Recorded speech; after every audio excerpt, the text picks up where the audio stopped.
I am the Tofu Golem. Please enjoy the video. You'll start by making sure the TV is connected and stable. Power matters. Use your remote to go to Home, then Settings, then Apps or System Updates. This gets you where Google Component updates live. If the TV asks, sign into your Google account. This allows app updates tied to your account and permissions. Once done, locate Google Play Services or the Google app in the Apps list. You're now ready to trigger the update process directly from the device.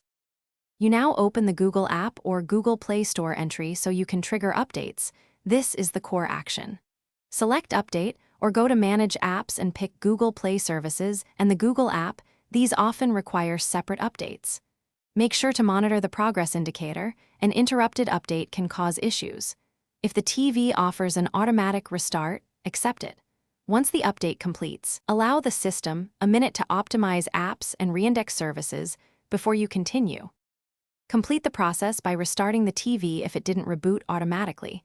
This finalizes installation and clears temporary caches. If Google functions are still broken, go back to Settings, right arrow Apps, pick the Google app, and clear cache. If needed, uninstall updates and reinstall them from the Play Store to reset services. Make sure your router is stable and you're signed into the correct Google account. If problems persist, power cycle the router and TV. Thanks for watching.